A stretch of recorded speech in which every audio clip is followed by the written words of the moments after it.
finishes off in style. A magnificent strike into the crowd.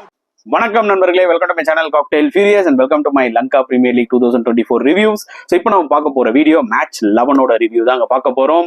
S, Kandy falcons versus Jaffna kings. Jaffna kings செம்ம ஃபார்ம்ல இருக்காங்க. இந்த match தம்புலால தான் நடக்குது அண்ட் ஹை ஸ்கோரிங் கேம், ஒரு ஹை ஸ்கோரிங் சேஸ், ஒரு வேர்ல்ட் ரெக்கார்ட் சேஸ்னே சொல்லலாம். எல்பிஎல்ல லங்கா பிரீமியர் லீக்ல முதன்முறையா 225 ரன்ஸ் சேஸ் பண்ணியிருக்காங்கன்னா ஒரு டீம், இதான் முதன்முறையா நடந்திருக்கு. அப்படி ஒரு பிளாட் பாட்டா விக்கெட்டுங்க, அதுக்கு மேல சொல்றது எதுவுமே கிடையாது. ஸோ டாஸ் வின் பண்ணி கேண்டி வந்து போலிங் எடுத்தாங்க. 224 போஸ்ட் பண்ணாங்க ஜாஃப்னா அண்ட் சம இன்னிங்ஸ் ஃப்ரம் நிசாங்கா, செம்ம செஞ்சுரி 119, அவரோட முதல் செஞ்சுரி இந்த எல்பிஎல்ல. அண்ட் ரூசோ ஒரு நல்ல இன்னிங்ஸ் விளாடினாரு 41 அண்ட் எல்லாருமே கொஞ்சம் நல்ல இன்னிங்ஸ் விளாட்டு போனாங்க. பட் டெஃபினட்டா நிசாங்காவோட இன்னிங்ஸை பாராட்டி ஆகணுங்க. Such a class player. ஸ்ரீலங்காவுக்கு கிடைச்ச ஒரு வரப்பிரசாதம் சொல்லலாம். டாப் ஆர்டர்ல ஸ்ரீலங்காவுக்கும் நல்லா பெர்ஃபார்ம் பண்ணிட்டு இருக்காரு. 50 ஓவர்ஸா இருக்கட்டும், இல்ல T20 இருக்கட்டும், டெஃபினட்டா he is the future of Sri Lanka பேட்டிங்ல. அதுல பேச்சே கிடையாது. He can also become a future captain. ஏன்னா இப்ப இருக்கிற கரண்ட் செட்டப்ல வந்து பாத்தீங்கன்னா நம்பர் 1 பேட்ஸ்மேன் அப்படி யாரு ஸ்ரீலங்கால நீங்க கேட்டீங்கன்னா டெஃபினட்டா நான் வந்து நிசாங்கா தான் சொல்லுவேன். அந்த அளவுக்கு குவாலிட்டி ஆஃப் ஷாட்ஸ், புரியுதா உங்களுக்கு? இஸ் அ வெரி என்ன சொல்றது, ஒரு ஆர்த்தடாக்ஸ் பிளேயர், அன்ஆர்த்தடாக்ஸ் பிளேயர்லாம் கிடையாது. கிரிக்கெட்டிங் ஷாட்ஸ் தான் விளையாடுவாரு. அதாவது அவரோட இன்ஸ்டிங்க்டை ட்ரஸ்ட் பண்ணி விளையாடுவாரு. அதுவே ஒரு மிகப்பெரிய பிளஸ் நான் சொல்லுவேன். ஸோ கிரேட் டேலண்ட், அதுல டவுட்டே கிடையாது. ஸோ அவருக்கு கிரெடிட் நம்ம கொடுத்துக்கிட்டே இருக்கலாம். அந்த சீசன்ல அந்த அளவுக்கு சூப்பரா விளையாடிட்டு இருக்காரு. முதல் செஞ்சுரியும் போட்டுட்டாரு. அண்ட் 224 நல்லா ஞாபகம் வச்சுக்கோங்க. 17 ஓவர்லயே 201 ஏதோ இருந்தாங்க ஆக்சுவலி ஜாஃப்னா. லாஸ்ட் 3 ஓவர்ஸ் வெறும் 23 ரன் தான் கொடுத்தாங்க இந்த பக்கம் கேண்டி. ஸோ அவங்களுக்கு கண்டிப்பா கிரெடிட் கொடுத்தாகணும். அங்கதான் மிஸ் பண்ணிட்டாங்க ஒரு ட்ரிக்.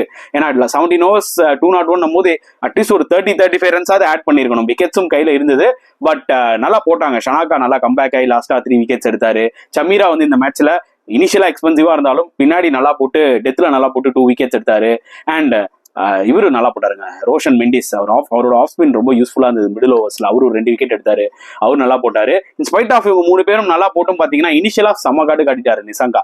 ஸோ அங்கதான் வந்து பாத்தீங்கன்னா அவங்களுக்கு ரன்ஸ் வந்து பயங்கரமா ஏறிடுச்சு. பட் லாஸ்ட் 3 ஓவர்ஸ் அவங்க வந்து கம்பேக் கொடுத்தது கேண்டிக்கு நிஜமாவே அது ஒரு முக்கியமான காரணம் இந்த மேட்சை வின் பண்ண. ஏன்னா நல்லா தெரியும் it's going to be a flat track. நீங்க சேஸ் பண்ணலாம், இட் வில் பி டஃப் தான். இவன் ஃபிளாட் ட்ராக்கா இருந்தாலும் 225 அடிக்கிறது டஃப் தான். பட் ஸ்டில் இன்னொரு எக்ஸ்ட்ரா 15 ரன்ஸ் இருந்ததுன்னு வச்சுக்கோங்க, 240-250 நீங்க மென்டலி அப்பவே அவுட்.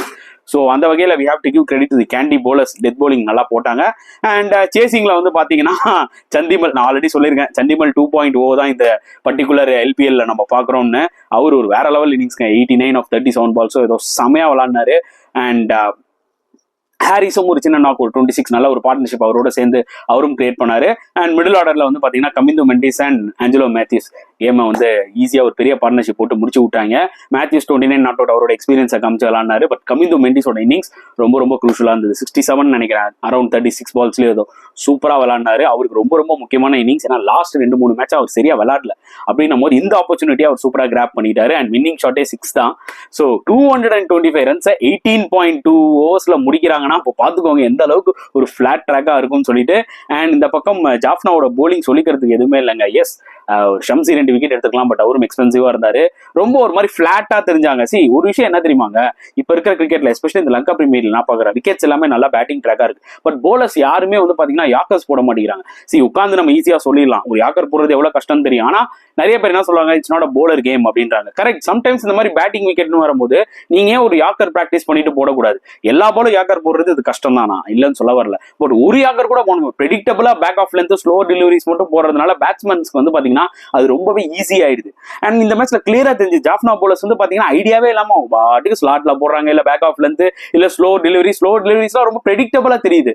சோ ஏதோ ஒரு போலர் இறங்கி ஒரு யாக்கர் மாதிரி ஒரு 2 யாக்கர் நவுத்துனாங்கனாலே பேட்ஸ்மேனுக்கு வந்து பாத்தீங்கன்னா கொஞ்சம் பயம் வரும். ஓஹோ, இந்த போலர் யாக்கர் நெயில் பண்றானே, கொஞ்சம் பார்த்து விளாடணும், அந்த ஃபியர் வரும். பட் நீ போட போறது ஸ்லாட் பால் தான், இல்ல ஸ்லோவர் பால் தான், இல்ல பேக் ஆஃப் லென்த் தெரியும் போது அவங்க வந்து பாத்தீங்கன்னா பேக் ஆஃப் லென்த்துக்கு ரெடியா இருக்காங்க. அப்படி தூக்கி ஒரு ஸ்கொயர் லெக்ல 6 அடிக்கிறதுக்கு, ஸ்லோவர் பால்னா பாட்டம் மேன் யூஸ் பண்ணி அடிக்கிறதுக்கும் ரெடியா இருக்காங்க.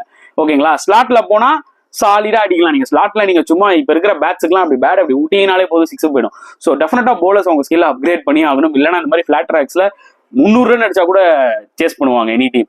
Anyway we have to give credit to Kandy. ரொம்ப இம்பார்ட்டன்ட் மேட்ச். அவங்க வந்து ஸ்ட்ரிங் ஆஃப் லாசஸ்ல இருக்காங்க. இந்த விக்டரி வந்து ரொம்ப உங்களுக்கு குரூஷலா அமைய போகுதுன்றதான் என்னோட ஒரு பாயிண்ட் ஆஃப் வியூ. அண்ட் ஜாஃப்னாக்கு 1 ஸ்லிப் ஆயிடுச்சு. பட் ஸ்டில் இந்த டோர்னமெண்ட் சூப்பரா போயிட்டு இருக்கு, அவ்வளவுதான் நான் சொல்ல முடியும். ஸோ இந்த மேட்சை பத்தி நீங்க என்ன ஃபீல் பண்றீங்களோ மறக்காம கமெண்ட் செக்ஷன்ல போடுங்க. இந்த வீடியோ பிடிச்சிருந்தா லைக் பண்ணுங்க, ஷேர் பண்ணுங்க, முடிஞ்சா சப்ஸ்கிரைப் பண்ணுங்க. ஸோ நெக்ஸ்ட் வீடியோல பார்க்கலாம் ஃப்ரெண்ட்ஸ். அன்டில் தென் பாய்.